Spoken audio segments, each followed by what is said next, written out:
Alright, just got back from making a mad dash to fine tune. Of course, we got the sweet vibe and beach towel down. That was all wrapped up in that. I use that to protect all the lowers mainly. Clayton's always a pretty awesome guy. He's there to listen to you too if you have any questions or any suspension stuff to talk to. He's awesome to work with. So, pretty sweet new logo that they got compared to the old sticker, because it's their 20th year in business. So I'm digging the new stickers, that's for sure. So can't wait to get this stuff on the bike and see what it looks like. Here's a quick shot of what the stickers used to look like. Still pretty neat and tidy, but yeah, I gotta get the stuff from this bike to Clayton to get it done. Biggest priority right now is just to make sure that the race bike is 100% and solid.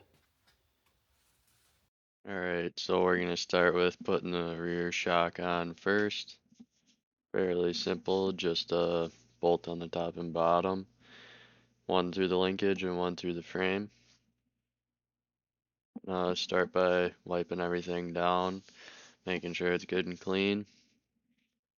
Then I'm going to move on to the bike, make sure the linkage and the upper shock mount is also good and clean. There was some grease and dirt from last season on there, so just trying to make sure everything's nice and clean. I use this Lucas parts cleaner and degreaser. It seems to work pretty good for most things in the garage. Finish up by cleaning up the shock mount bolts and nuts. Okay, now that we're all clean, I'll show you guys the grease that I use. I've had this tub of grease for a lot of years. Bel-Ray waterproof grease. I just put a light coating on there to make sure everything is moving freely, doesn't get rusty. I also use a paintbrush to get down in these tighter areas.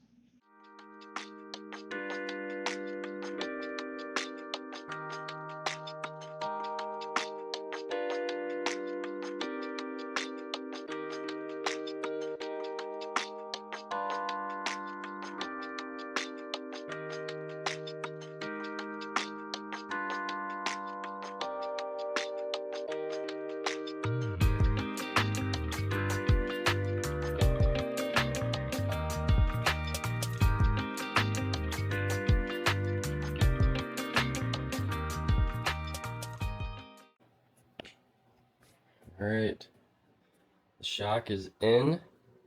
Like Flynn, it lines up really well. I use these wood blocks and then that helps me get the bottom lined up. If you don't have anything under the back tire or the swing arm up at all from resting on this roller, you won't be able to get the shock in there very easily because it'll want to bind on the bottom mount on the shock. So it's in like Flynn. You're gonna get it torqued down. So here's our rear shock diagram. This is our rear shock, the top nut, 41 foot-pounds. Here's the bottom one, 39 foot-pounds. So got my torque wrench. I'm gonna get them torqued down to spec, and then we'll move on to the fork. The top is a 14 mil and the bottom is a 17.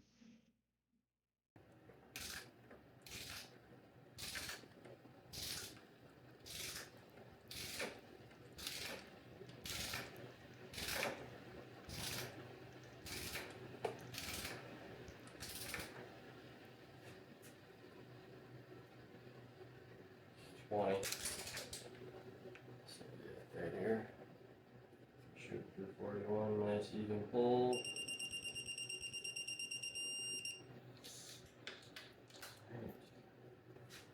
Get it set.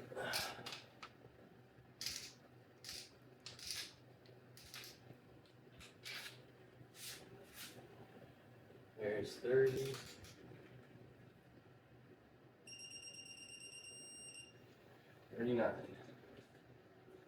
Just like that, we got a rear shock.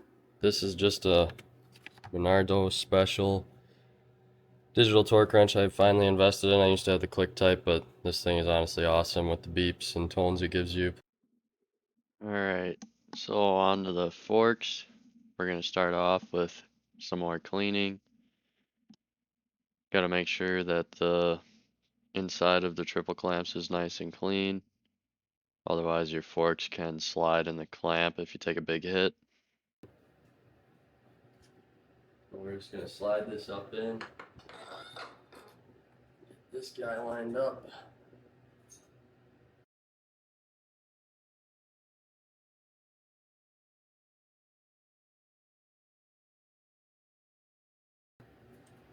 Here's a close up of the stickers. 20th anniversary. Clayton's been doing it 20 years, so I trust the man knows what he's doing. We tried a new setting last year.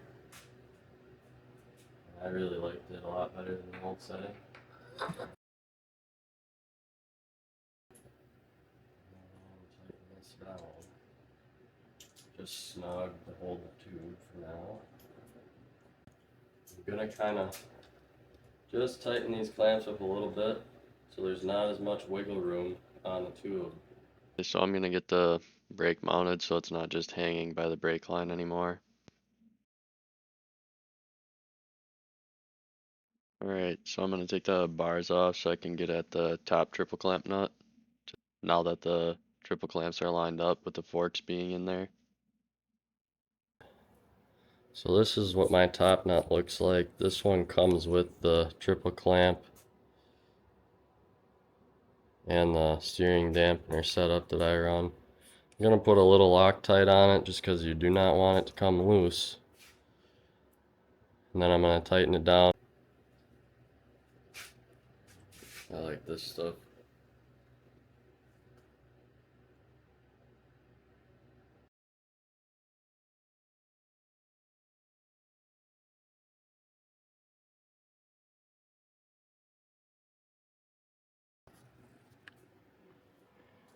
Now we have a nice little sandwich. There's a spacer here, or a washer if you will. I already had this spanner tightened. That was something you can do before you put the forks on. I don't like my wires being bent like that too extreme.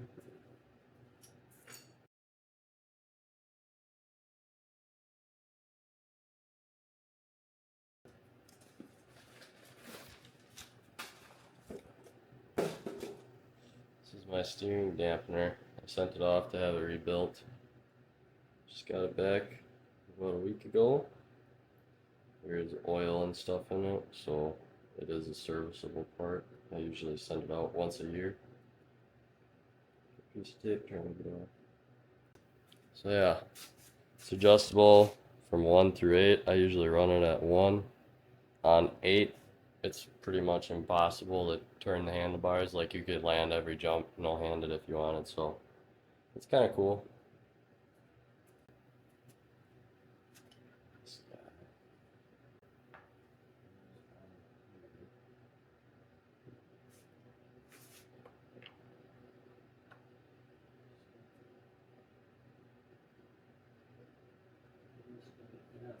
Stabilizer bolts on with these 2 screws. Again, a little bit of Loctite. A lot of vibration on these things.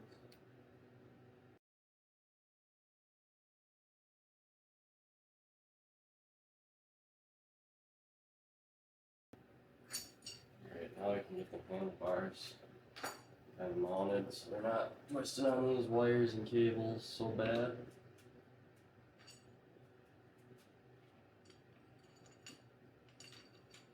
Just like so.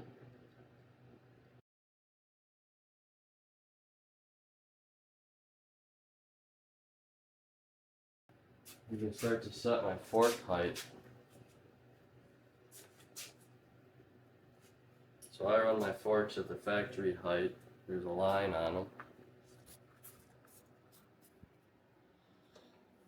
This little line. I put that flush with the top of my triple clamp.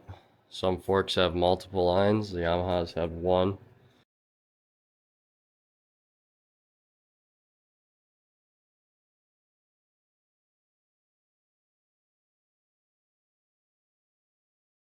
They're set now. All we gotta do is torque the pinch bolts. If you guys are wondering, if you have a stock steering stem, the torque spec on that is 107 foot-pounds.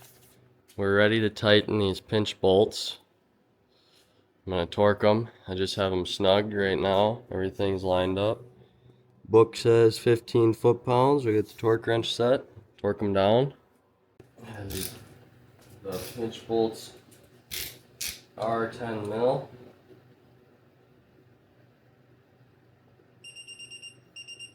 So the first one, you'll have to go back and forth multiple times.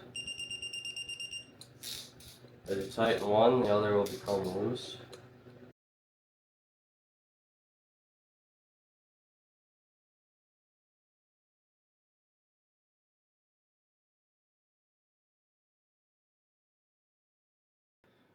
So this fork tube's got to come back off because I forgot to put my hole shot ring on it. So don't make the same mistake I made. This is your reminder to put it on.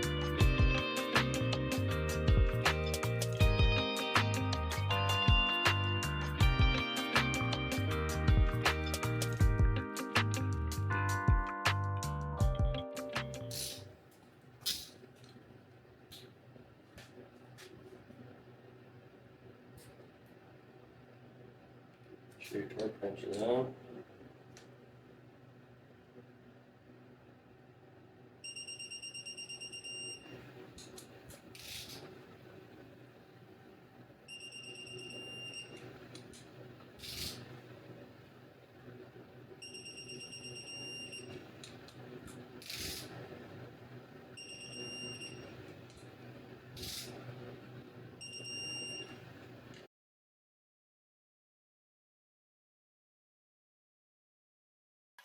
I'm just gonna clean up anything that might have gotten on the forks during the install. We need to tighten our brake bolts down. I believe those are 21, but I will show you. Book.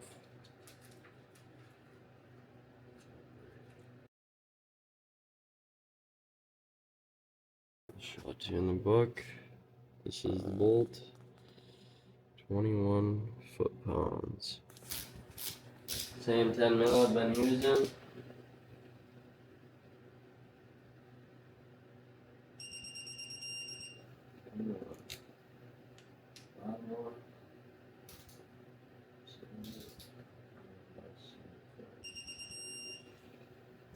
That's it. 4mm T handle.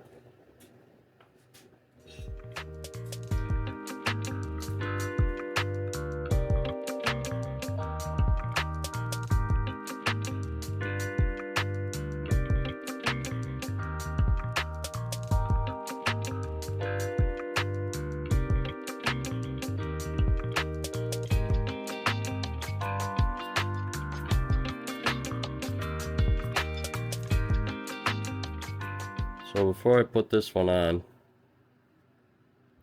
I put this electrical tape over the screws that hold the device on. That way these don't tear up your forks. It's just another layer of protection, and you can see this one got a little messed up, so I'll fix it. But I just cleaned this with some, I mean, this stuff was on there for a whole season.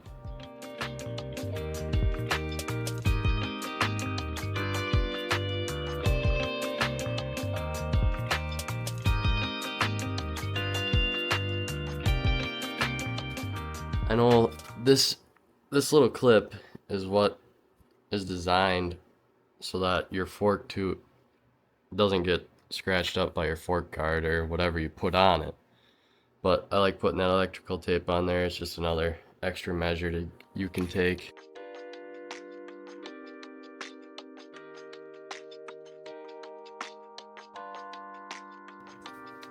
Did clean them up with a nylon brush just to make sure they were nice and clean. Nothing, no dirt, nothing on the threads.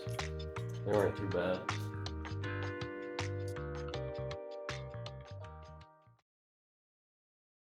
That's gonna do it for today's video. I'm not gonna mount the front tire because that's not gonna be the actual tire that'll be on the bike.